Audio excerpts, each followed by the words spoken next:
नमस्कार दोस्तों, क्या आप भी इस स्थिति में हैं कि आपका केस या तो डिसमिस हो गया है या डिसमिसल के कगार पर है, जब आपने समन भेज दिए डिफेंडेंट को, वो मौजूद नहीं है। ऐसी स्थिति में ज़रा समझ लें कि क्या होता है। इसमें आप इस प्रक्रिया में आप ऑर्डर नंबर 9 रूल नंबर 6 की शरण ले सकते हैं।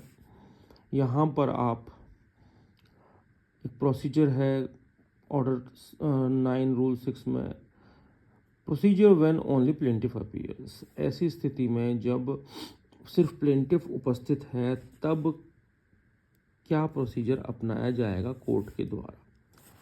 When the plaintiff appears and the defendant does not appear when the suit is called for hearing, then जब आवाज़ लगी कोर्ट के बाहर के फलाने में कौन है, तो उसमें प्लेंटिफ आप हैं और आप तो मौजूद हैं और आपका डिफेंडेंट मौजूद नहीं है। ऐसी स्थिति में क्या होगा। Number A, when summons duly serve, जब आपने समन्स को पूरी तरह से भेज दिया।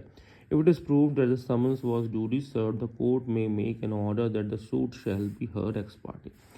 अगर ये कोर्ट को प्रूव हो गया है कि आपने समन पूरे रूप से भेज दिए हैं, तो कोर्ट एक ऑर्डर कर सकता है, मेक कर सकता है कि आपका केस एक्स पार्टी सुना जाए।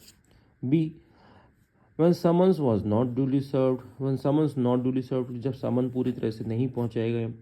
if it is proved that the summon was duly served was not if it is not proved that the summon was duly served, the court shall direct a second summons to be issued and served on the defendant।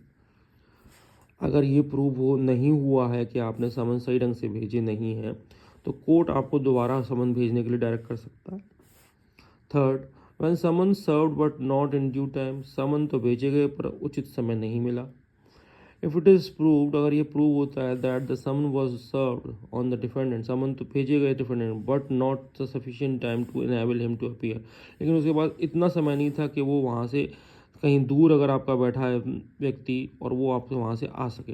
And answer on the day fixed in the summons, और उस date वो आ सके जिस दिन तारीख नियत है। तो ऐसी स्थिति में क्या करेगा court? The court shell postpone the hearing of the suit to the future date to be fixed by the court and shall direct notice of such date to be given to the defendant। तो court ऐसी स्थिति में आपके defendant को या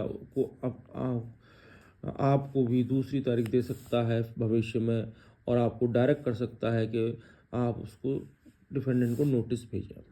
2, where it is owing to the plaintiff's default that a summon was not duly served, और जब ऐसा भी प्रतीत होता है कि प्लेंटिफ की गलती या प्लेंटिफ जानबूझ के समन को प्रॉपरली सर्व नहीं कर रहा है, सफिशेंट समय नहीं दे रहा है, तो कोर्ट ऐसे में एक ऑर्डर भी कर सकता है कि प्लेंटिफ को उसकी का खर्चा हर्जा